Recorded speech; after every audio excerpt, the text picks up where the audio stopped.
Hi everyone, 13 here.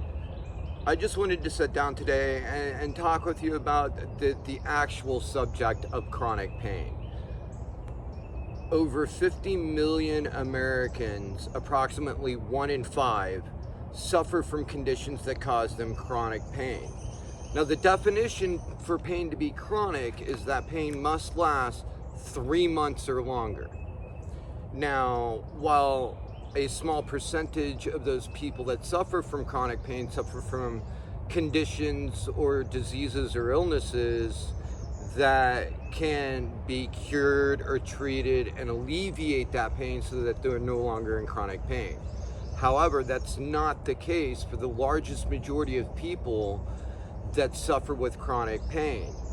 In a 2022 survey, 78% of all patients surveyed reported that they had been gaslighted or ignored about their treatment, their illnesses and symptoms, and then underdiagnosed, undertreated, and such, because of the way that we've learned to mask our chronic pain.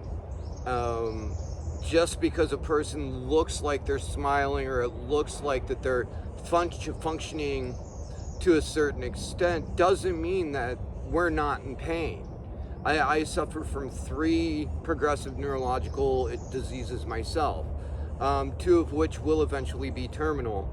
I've got a short few years left on my time span, but I still get up, I go out, I work a full-time job as a cook every day.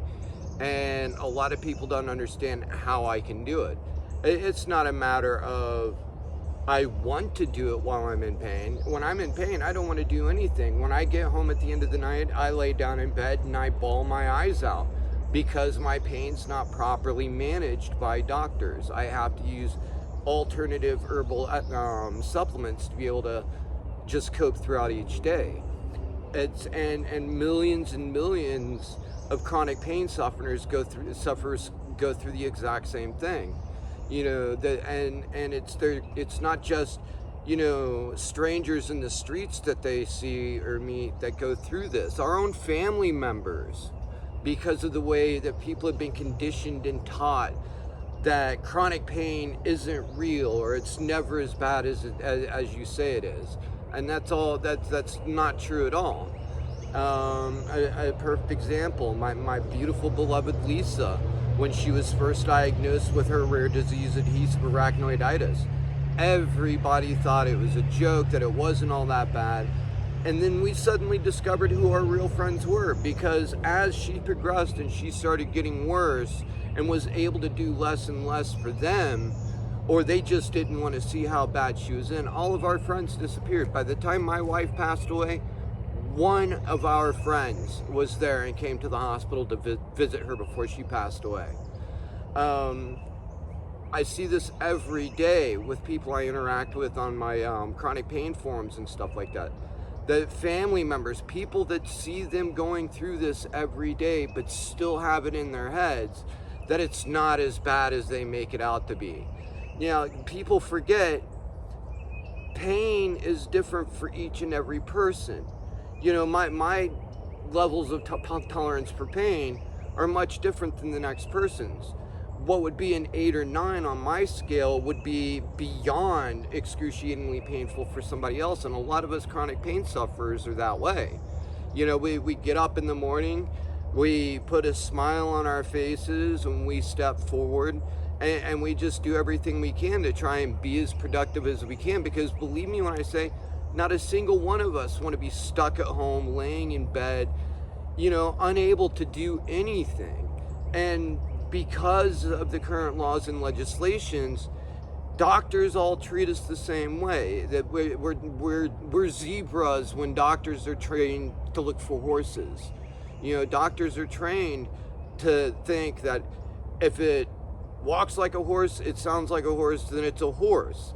They don't think to look on the offside and look for the zebras that are out there. And those of us that have hidden progressive diseases like that have to go through this. It takes years and sometimes decades for us to get properly diagnosed by these people.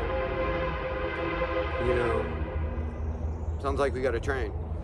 And even then, once they are finally diagnosed, they're not given the proper medications to keep them comfortable, because the legislations tie the hands of the doctors to be able to do that. I mean, just this year alone, the FDA mandated that opioid pain medication manufacturers cut the amount that they are producing by a significant amount this year. So now here we are, we're just approaching the third month into the year, and we're already in a medication shortage because of all of this. You know, each and every one of us are looked down upon. We're not treated like human beings. We're treated like we're something less, because we need medications to be able to be functional, to be productive members of society. Medications that's been brought into the light as only creating addicts and things like that, when that's so far from the truth it's not even funny. Yes, the statistics for overdoses and suicides have gone up exponentially since they started doing these opioid mandates.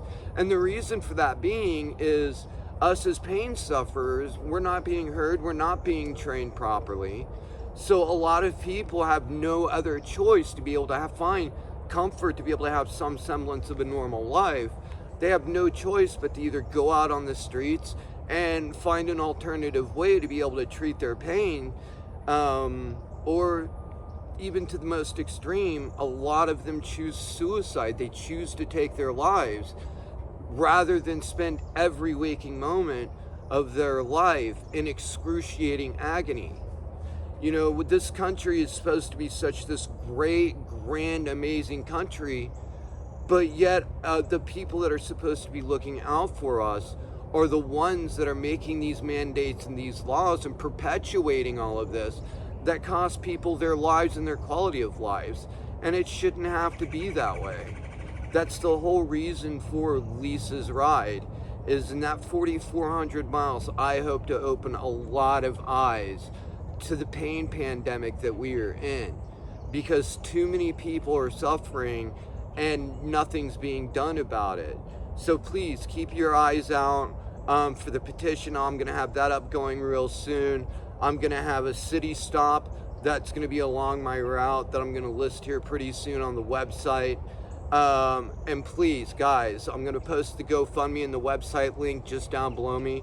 If you're able to, please donate. Without your guys' help, this is going to be extremely difficult to do. And also, even if you cannot donate, you can help our cause by liking my pages, sharing the website, sharing the YouTube channel. I appreciate each and every one of you guys, and I look forward to doing many, many more videos for this.